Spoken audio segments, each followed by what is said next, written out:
Olá pessoal, eu me chamo Jonatas Lopes e gostaria de dizer que estou muito feliz por participar do primeiro Congresso Online Nacional de Química e queria muito agradecer ao professor Dani Mesquita pelo convite e queria dizer que estou honrado de poder fazer parte dessa equipe fantástica que vai palestrar no nosso primeiro congresso.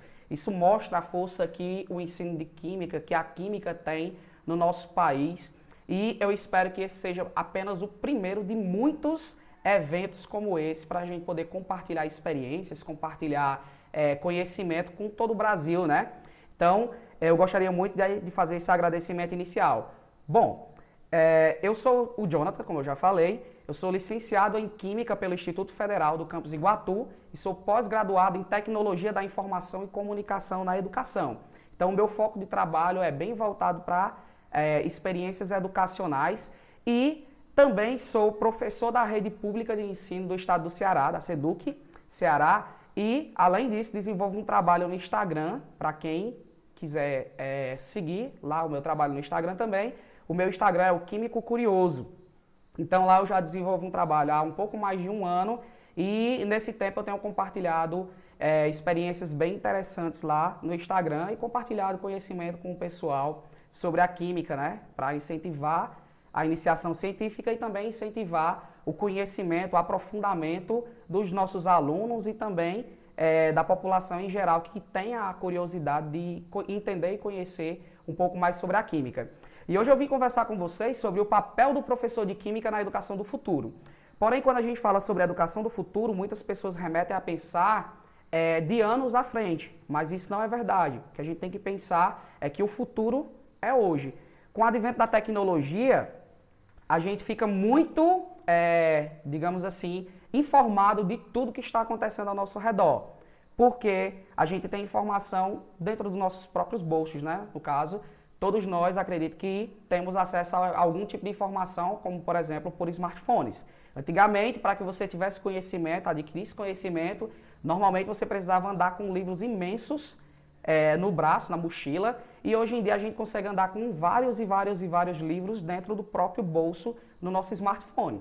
Então, com esse avanço tecnológico, o professor ele precisa sempre estar se atualizando, sempre buscando novas informações, sempre buscando muito conhecimento e principalmente o conhecimento que seja aliado às novas tecnologias. Então, hoje a gente tem, por exemplo, também no nosso bolso, no nosso celular, uma coisinha que a gente chama de inteligência artificial, que lá em 1995, no início da internet, ninguém nem pensava e que a gente pudesse ter uma máquina pensante no nosso bolso. E hoje em dia nós temos celulares que têm a capacidade de entender ambientes para poder agir de acordo com aquele ambiente e fazer funções específicas sobre aquilo. Outra coisa que a gente também tem cada dia mais visto nos lares é o que a gente chama de IoT, né? Que são a internet das coisas, onde agora até a nossa geladeira ela passa a ser conectada em um sistema online.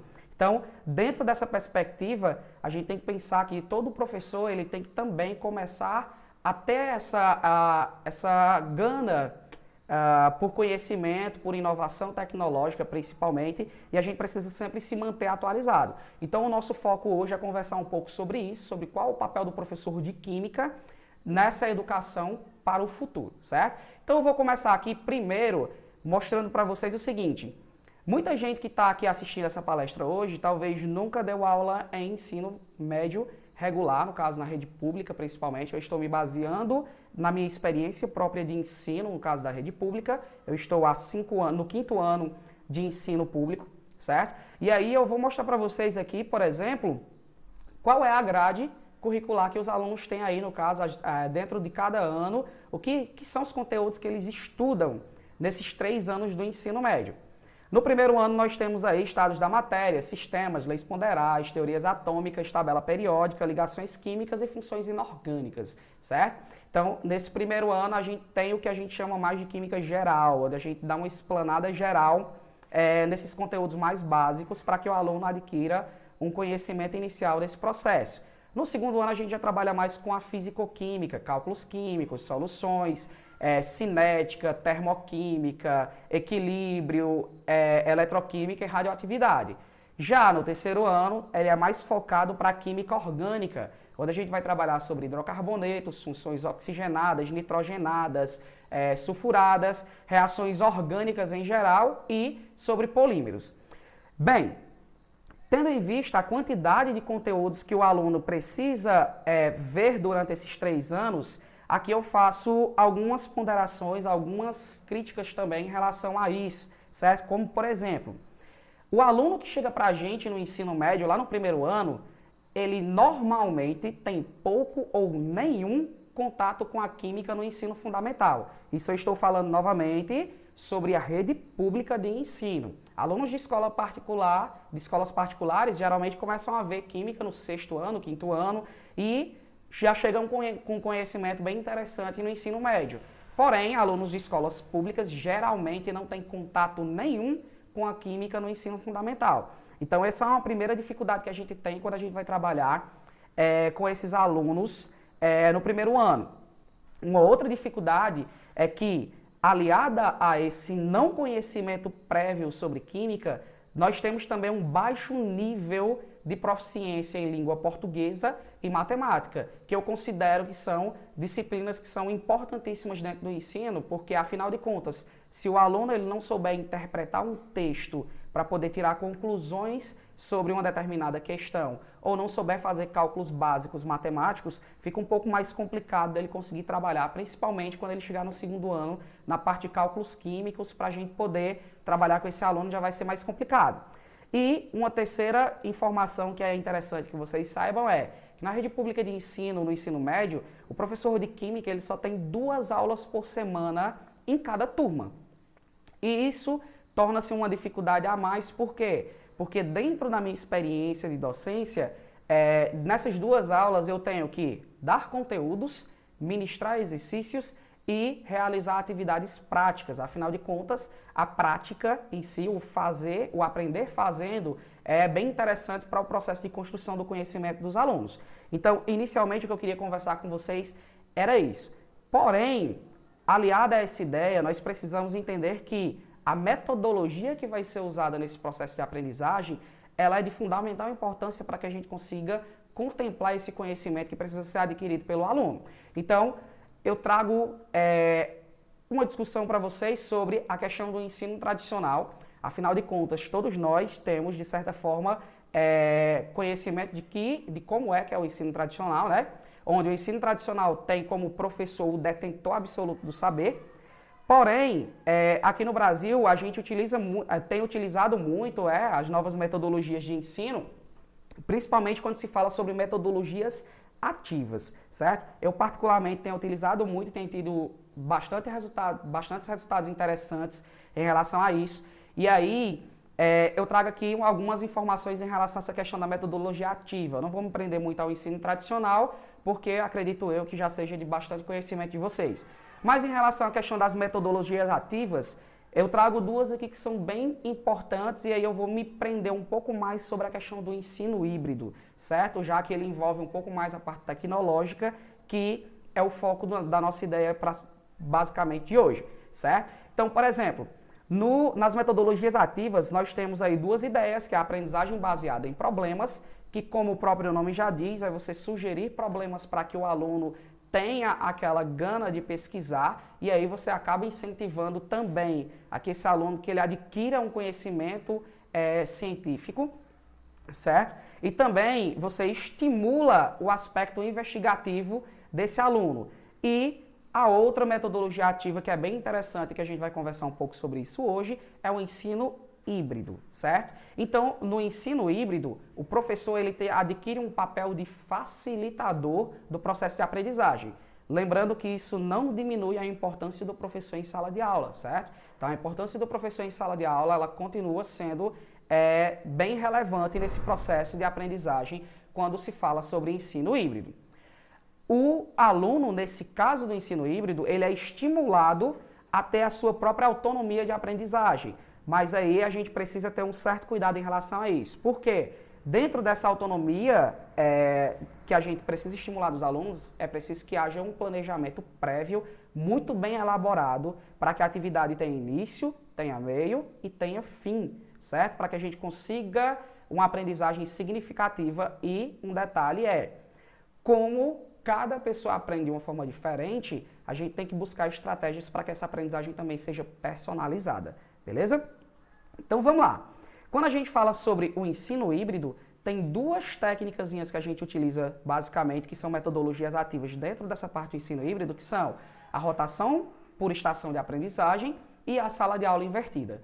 Quando a gente fala de rotação de estações por estação de aprendizagem, a gente está falando de que divide a sala em grupos pequenos, certo? E cada grupo tem uma proposta de trabalho sobre o conteúdo que você está explanando em sala de aula. E aí, dentro desse grupo, deve haver discussões entre os alunos sobre aquela proposta que você fez, certo? E aí o professor ele vai chegar nesse grupo apenas para intervenções, tirar algumas dúvidas prévias, para depois ele realizar a avaliação do processo todinho que foi realizado por esses alunos. Então essa metodologia ela é bem interessante porque ela causa a discussão entre os alunos para que essa aprendizagem ela tenha um significado mais interessante, certo? Uma outra metodologia ativa que é bem interessante de ser trabalhada é o que a gente chama de sala de aula invertida, onde você direciona a atividade e o aluno em casa, inicialmente, faz essa atividade prévia por uso de tecnologias que podem ser videoaulas, podem ser aplicativos, podem ser software de simulação e etc. E aí eles vão realizar uma atividade prévia e na aula seguinte você vai abordar essas atividades em sala com os alunos para poder fazer uma filtragem, uma abordagem com eles mais interessante e para que o aluno já chegue com conhecimento prévio em relação àquilo que você vai tratar com ele em sala. Lembrando também que na estação por rotação de aprendizagem, é bem interessante que sempre que possível tenha uma metodologia, no caso um acessório tecnológico envolvido nesse processo para facilitar também o processo de pesquisa do aluno, para que ele consiga ter uma efetiva aprendizagem naquela metodologia, certo? Naquela utilização. E aí, pessoal, eu queria compartilhar com vocês algumas experiências que foram bem interessantes, que eu já venho fazendo e que têm sido bem interessantes no meu trabalho, certo? Então, uma das experiências que eu tenho feito bastante é a junção do trabalho por estações com a sala de aula invertida. Um exemplo disso são esses vídeos que eu vou mostrar para vocês aqui agora, em que eu propus uma atividade para que os alunos pudessem pesquisar em casa e em seguida esses alunos trouxeram essa atividade para a sala e eu montei estações de trabalho para que cada equipe pudesse trabalhar e discutir a pesquisa prévia que eles fizeram, certo? E pudéssemos implementar isso na prática. Então, eu organizei essas estações já com o material prévio que os alunos precisariam para desenvolver as atividades que eu propus, certo? E aí, quando eles chegaram na sala, o que a gente fez foi o quê? Foi filtrar as informações que foram propostas, tirar dúvidas dos alunos e, em seguida, a gente trabalhar nessas estações rotacionais, certo? Então, essa é uma forma bem interessante da gente poder trabalhar em sala de aula. Então, sempre que possível, se o professor tiver, no caso, condições de fazer isso, ele utilizar essa junção das duas técnicas, certo? Mas, caso não tenha, você pode utilizar uma de cada vez separadamente, ok? Então, por que eu escolhi trabalhar em relação a isso com as atividades práticas? Bom, para mim, a atividade prática, ela estimula o aspecto investigativo do aluno e ela torna a aprendizagem mais significativa. Por quê? Porque o aluno aprende o conteúdo na prática, realizando aqueles experimentos. Então, é bem interessante esse tipo de abordagem, certo? Mas, Jonathan, por que é que tu tá falando de tecnologia aqui hoje pra gente? E aí, o que tu tá trazendo, o que é que tem de novo basicamente nisso? Bom, inicialmente eu queria deixar uma citaçãozinha para vocês aqui e aí a gente vai começar a entender o porquê que a tecnologia hoje tem sido tão importante dentro da educação. O que eu queria dizer para vocês é, Horn e Stalker, né, eles dizem que abordar formas de encaminhamento das aulas em que as tecnologias digitais elas podem ser inseridas de forma integrada ao currículo e, portanto, não são consideradas como um fim em si mesmas, mas têm um papel essencial no processo, principalmente em relação à personalização do ensino. Então, mais uma vez, quando a gente fala sobre a utilização das tecnologias, não significa que a gente tem que dar uma mudada geral no nosso currículo. e sim que a gente tem que adaptar o nosso currículo acadêmico hoje com essas tecnologias que estão sendo aplicadas na nossa sociedade. Então, o que a gente precisa refletir, o que a gente precisa pensar é em como fazer essa adaptação dessas metodologias. E aí, cada professor, de acordo com a sua realidade, ele pode fazer essas adaptações. No caso, eu demonstrei um exemplo dentro da minha realidade. Mas eu vou mostrar para vocês aqui uma outra informação que é bem pertinente em relação a essa questão da aplicação de tecnologias. Bom, segundo o relatório digital em 2019, 140 milhões de brasileiros hoje estão conectados nas mídias sociais. Então, daí vocês já começam a entender um pouco o porquê desse meu trabalho lá no Instagram também, falando um pouco de química, certo? Então, nesse caso, gente, 140 milhões de brasileiros estão lá inseridos no caso do mundo digital, né, nas mídias sociais. Desses 140 milhões, 130 estão online por smartphones. Então, como eu falei para vocês no início, hoje nós temos a tecnologia em nossos bolsos, a nosso alcance, certo? E uma coisa que é bem interessante a ser falada é que no perfil do brasileiro, o brasileiro passa em média 3 horas e 40 minutos conectados em aplicativos. Então, eu faço essa pergunta para você. Já que o brasileiro passa tanto tempo conectado em aplicativos, por que não utilizar esses aplicativos para aprender um pouco mais, certo? Então, daí vem uma outra proposta que eu trago para vocês também, que é uma proposta que eu faço a utilização em sala de aula, que são os simuladores, certo? Então, aqui tem um simulador que, por exemplo, ele simula reações químicas, no caso envolvendo, nesse simulador aí eu coloquei demonstração para vocês sobre bases, certo? No caso aí eu vou demonstrar para vocês como é que funciona esse simulador e basicamente o que ele vai mostrar são a reação que ocorre com a adição de um eletrólito nessa solução química que está aqui conectada a esse sistema elétrico, certo? Então, a partir daqui, a gente pode mostrar como acontece a reação e, se eu quiser, eu posso mostrar também, aqui eu estou mostrando uma visão geral e aqui também, se eu quiser, eu posso mostrar em uma visão molecular, qual é a interação que está acontecendo entre as moléculas dentro dessa solução. Esse simulador, o nome dele é Lab de Reações, está ali no cantinho da tela, certo? E ele é um simulador gratuito, disponível para smartphones Android e iOS, né? No caso, para iPhones. Um outro exemplo de simulador que também é bem interessante, que também eu tenho feito a utilização, é esse outro aqui, que é o Beaker, certo? Esse Beaker, ele também é gratuito, porém, algumas ferramentas dele são pagas. Então, nesse caso, você paga um valor, de acordo com cada ferramenta, que gira em torno de 90 centavos de real, ou seja, é uma coisa muito barata, é um investimento muito interessante que você pode ter para uma ferramenta a mais para suas aulas, certo? E aí, esse aplicativo, ele também trabalha com reações químicas e também está disponível para Android e iOS, certo? Então, nesse caso aqui, eu fiz uma pequena demonstração, onde a gente tem a solução feita com ácido sulfúrico e, no caso, a adição de um metal, que aí, no caso, seria a prata, certo? Então, esse vestígiozinho amarelo que vocês estão vendo na tela, nada mais é do que a simulação de quando você risca um palito de fósforo, no caso da combustão do hidrogênio que está sendo liberado pela reação inicial entre o ácido sulfúrico e a prata, certo? Então, basicamente, galera, esse experimento aí, no caso, esse simulador, ele é bem interessante para que você possa demonstrar reações de combustão, principalmente quando você está trabalhando com gases que são inflamáveis, como no caso o hidrogênio, ok? E por último, para quem está dizendo, professor, mas o senhor só está sugerindo soluções que podem ser trabalhadas com smartphone. Eu coloquei uma terceira solução aqui, que é um site que nada mais é do que um site desenvolvido pela Universidade do Colorado, certo? E todos esses simuladores que estão lá no site, eles são gratuitos, ok? Então, esse simulador aqui que eu coloquei para vocês é um simulador de estados da matéria, certo? E aí, nesse simulador de estados da matéria, você pode trabalhar com os alunos, por exemplo, o que acontece com alteração de temperatura, de pressão, e aí ele disponibiliza aí alguns elementos químicos para que você possa mostrar isso para os alunos. Inclusive, nessa demonstração que eu fiz, eu mostrei até o que pode acontecer quando há um excesso de pressão. E o interessante dele é que ele ainda também mostra o diagrama de fases para que você possa demonstrar isso para os seus alunos. Então aí foram algumas ferramentas que eu utilizo em sala de aula, que são bem interessantes para a gente poder tornar a nossa aula mais, digamos assim, atrativa para os nossos alunos.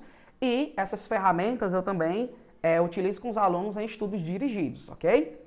Então, pessoal, quando a gente fala dessas ferramentas tecnológicas, a gente precisa entender que o professor na era digital, o professor do futuro, ele precisa estar sempre atualizado. Então, ele precisa adquirir o que a gente chama de novas competências para que você se torne um professor do futuro, certo? Então, no caso, dentre essas competências, a gente tem a primeira, que seria o professor inovador. E o que é o professor inovador? É aquele professor que trabalha sempre que possível com aplicativos e com tecnologias que hoje não são mais chamadas de TICs, né? Fazendo uma pequena correção aí, que não são chamadas mais de TICs, mas sim de tecnologias digitais da informação e comunicação, a TDIC, beleza? Então, essas tecnologias, elas são de fundamental importância para que a gente possa fazer com que haja um desenvolvimento mais interessante de nossas aulas,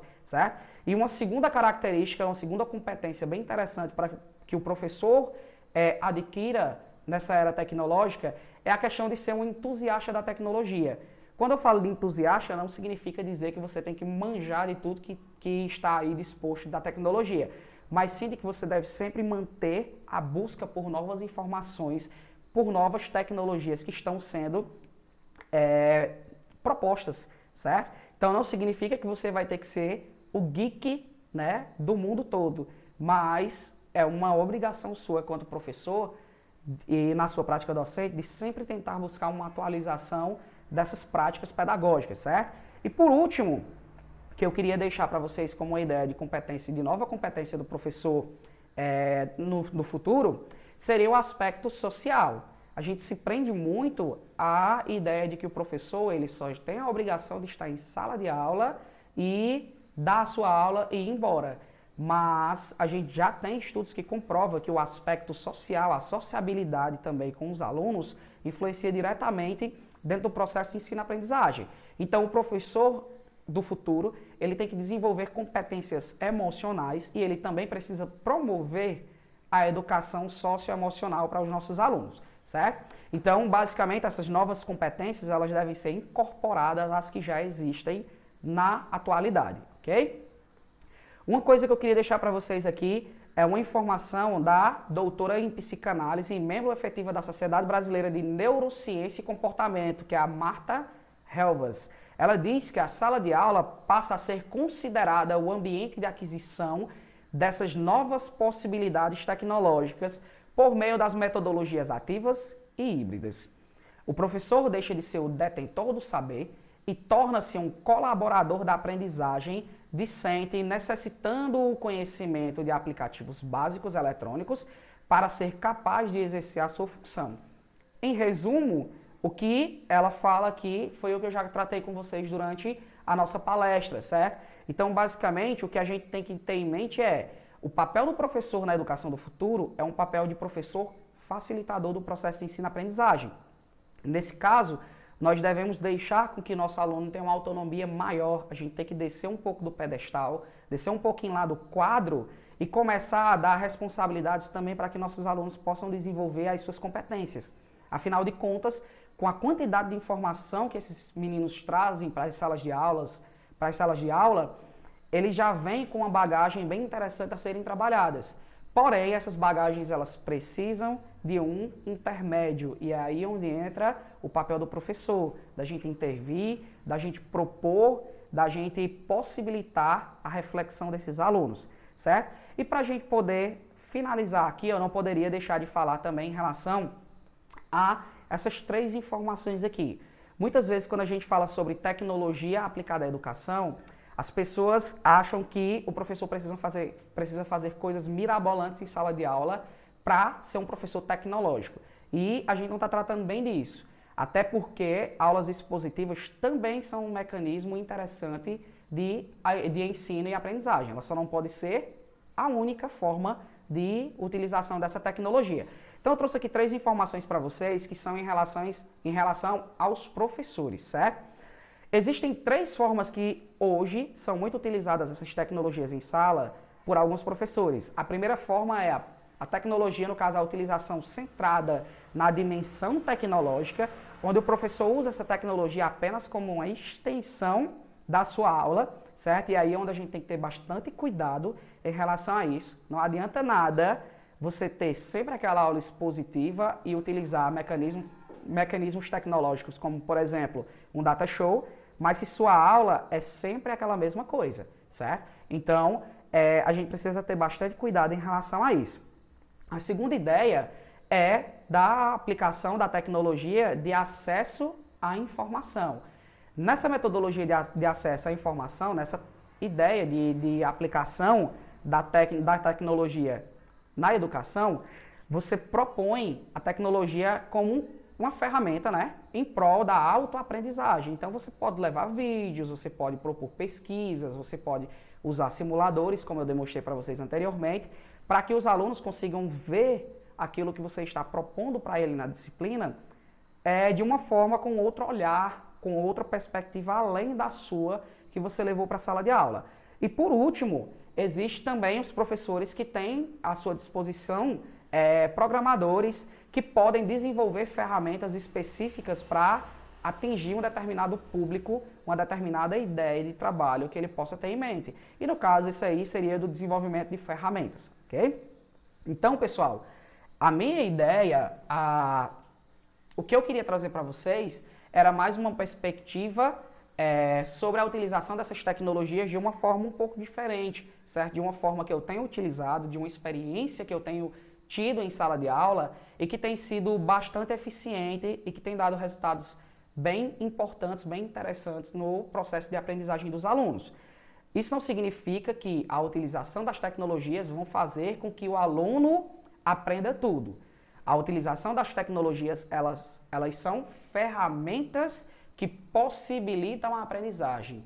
Isso não significa que a aprendizagem vai acontecer em 100% dos alunos. No caso, aí cabe ao professor entender a realidade das suas turmas, entender a realidade daquele aluno especificamente e tentar fazer uma abordagem um pouco mais personalizada para esses alunos, certo? Então, basicamente, o que eu tenho a propor para vocês, a ideia que eu tenho a trazer para vocês aqui hoje, é de que as tecnologias, elas avançam muito rapidamente. E nós, como professores, não podemos ficar aquém dessa ideia.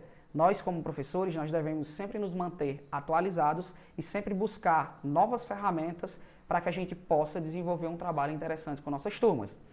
E, para finalizar a nossa palestra, eu queria deixar aqui uma informação, no caso, uma citação do Paulo Freire, que já falava lá na Pedagogia da Autonomia, no seu livro, que ensinar não é transferir conhecimento, mas criar as possibilidades para a sua própria produção ou a sua construção. Então, pessoal, gostaria de finalizar aqui minha palestra, mais uma vez agradecendo a atenção de todos e gostaria de dizer que qualquer dúvida que vocês tiverem, vocês podem entrar em contato comigo através do Instagram, o @químicocurioso. Lá no Instagram também tem o meu contato de e-mail, caso alguém precise falar comigo e queira conversar comigo sobre algumas das informações que eu dei aqui e quiser tratar dessa informação comigo por e-mail, pode ir lá no meu Instagram, que você também tem a opção de me enviar um e-mail lá nesse processo, beleza? Então, pessoal, muito obrigado pela atenção de todos. Eu espero ter contribuído para o crescimento profissional de vocês e eu espero que vocês tenham gostado do que eu compartilhei aqui, das informações que eu trouxe para vocês nessa palestra, ok? Muitíssimo obrigado e um abraço a todo mundo.